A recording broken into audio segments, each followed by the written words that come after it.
Maximum সময় আমার যাওয়া হয় না বাড়িতে, কিন্তু এবার বন্ধুদের সঙ্গেই শুধু দেখা করার জন্য গিয়েছে আর কি। তো অনেক জ্যাম ছিল, কিন্তু আসছি অনেক আরামে আসছি। এবার ক্লান্ত হয়ে গেছে বাচ্চারা জার্নিতে, নিজের বাসায় তো সবচেয়ে বড় শান্তি।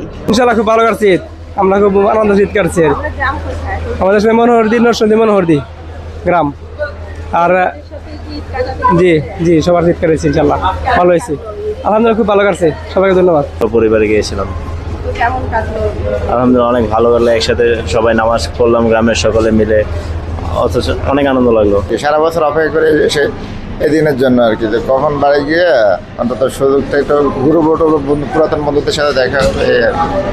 ছুটিটা কম হয়ে গেছে তো মানে ওই হইলে আর মানে চলে আসলাম থাকে, এই অবস্থা আর কি। তারপরে আজকে অফিসে, তারপরে ভালো, অনেকদিন ছুটি তো খারাপ ভালো আনন্দ। তা তো একটু লাগেই, তাই এটাই তো অভ্যাস হয়ে গেছে। পরিবারের সঙ্গে জানি আমি ঈদের পরে গিয়েছিলাম। ঈদের পরের ছুটিতে এমনি বন্ধু বান্ধবরা থাকে, সবাই আসে ঈদের ছুটিতে। ম্যাক্সিমাম সময় আমার যাওয়া হয় না বাড়িতে, কিন্তু এবার বন্ধুদের সঙ্গেই শুধু দেখা করার জন্য গিয়েছে আর কি। পারিবারিক এমনি একটু কাজও ছিল। ওকে, আসলে বন্ধু তো হচ্ছে একটা অকৃত্রিম সম্পর্ক। বন্ধুত্বের সম্পর্ক হচ্ছে এর মধ্যে কোনো আসলে চাওয়া পাওয়া থাকে না। এটা একটা এরকম একটা সম্পর্ক, এটা আজীবন থাকে। তো বন্ধুদের সঙ্গে দেখা করাটা একটা সাংঘাতিক রকমের একটা আনন্দের ব্যাপার। তো এইভাবেই তো আসলে মানে সম্পর্কটা সুন্দরভাবে টিকিয়ে থাকে। এইভাবে আমাদের মাঝে মাঝে যাওয়া উচিত, বন্ধুদের সঙ্গে দেখা করা উচিত, পারিবারিক সম্পর্কগুলো টিকিয়ে রাখা উচিত। অনেক ভালো করছে। জি, এটা 2 দিন আগে গেছিলাম আমি।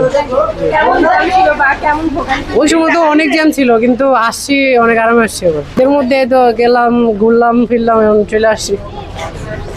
অনেক ভালো লাগছে, কারণ আজকে অনেক দিন থেকে ছুটি, বাচ্চাদেরও অনেক ইয়া ছিল, ক্লান্ত হয়ে গেছে বাচ্চারা জার্নিতে, নিজের বাসায় তো সবচেয়ে বড় শান্তি।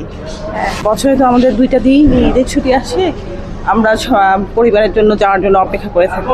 তো আমাদের জন্য সবাই অপেক্ষা করে থাকে, আমাদের অনেক ভালো লেগেছে, এবং বিশেষ করে আমার বাচ্চাদের খুব আনন্দ হয়েছে।